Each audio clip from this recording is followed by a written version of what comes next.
देश के युवाओं पर पैलेट गन्स और AK-47 चलवाने की क्या आवश्यकता थी? क्या वे आतंकवादी थे? क्या आतंकवादी हैं? टेररिस्ट हैं? हाँ, कांग्रेस बोल रही है। हाँ, कांग्रेस बोल रही है। जवाब दीजिए, जवाब दीजिए।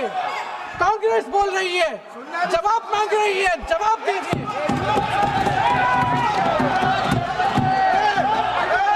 कौन जवाब देगा? कौन जवाब देगा? गृह मंत्री जी जवाब देंगे। किसने ऑर्डर दिया? किसने ऑर्डर दिया पैलेट गन्स चलाने के लिए? किसने ऑर्डर दिया? आपके माध्यम से मैं पूछती हूं अध्यक्ष महोदय, किसने ऑर्डर दिया? प्रधानमंत्री जी ने दिया? गृह मंत्री जी ने दिया? जवाब देंगे? पूरा देश पूछ रहा है, सिर्फ कांग्रेस पार्टी नहीं पूछ रही है, पूरा देश पूछ रहा है। अध्यक्ष महोदय, देश के माता पिता पूछ रहे हैं, छात्र पूछ रहे हैं, अध्यापक पूछ रहे हैं, पूरा देश आज ये पूछ रहा है।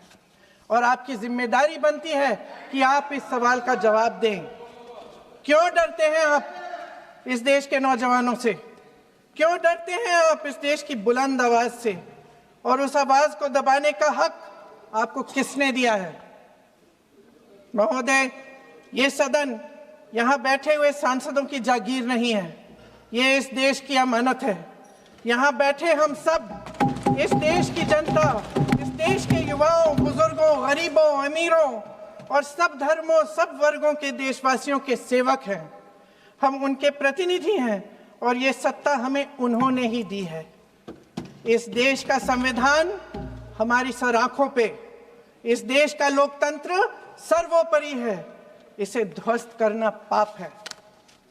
यह करोड़ों जनता हमसे सिर्फ एक चीज मांगती है, जवाबदेही।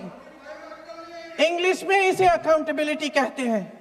हमें सत्ता देकर, हमें यहां तक लाकर सिर्फ उसकी ये गुहार है कि जो हम करें उसकी भलाई के लिए करें, और अगर उनके साथ अन्याय हो तो हम उनके प्रति जवाबदेह बने और उन्हें न्याय दिलवाएं। पिछले दिनों हजारों बच्चे सड़क पर उतरे, उन्होंने अपनी पीड़ा व्यक्त की। गांधी जी के दिखाए हुए रास्ते पर अहिंसा और सत्य को अपने दिलों में रखते हुए, गाते, मुस्कुराते हुए शांतिपूर्वक प्रदर्शन किया। लोकतंत्र के सबसे पवित्र सिद्धांत के तहत उन्होंने अपनी आवाज उठाने का अधिकार कायम किया। ये उस भारत के बच्चे हैं जो गांव में रहते हैं, जो महानगरों में रहते हैं, जो छोटे कस्बों में, छोटे शहरों में रहते हैं, जहां माँ अपने गहने बेच देती है, पिता अपनी जमीन गिरवी रख देता है, एक परिवार अपनी पूरी जिंदगी की कमाई बच्चे के सपने पर खर्च देता है। और अब उन्हीं बच्चों को लगने लगा है कि आज इस देश में मेहनत से ज्यादा बेईमानी मायने रखती है, मेरिट से ज्यादा पैसा मायने रखता है। तब सिर्फ एक छात्र नहीं हारता, उम्मीद हारती है। इन परेशान बच्चों ने अपनी उम्मीदें आपसे साझा की। उनकी मांगे क्या थी?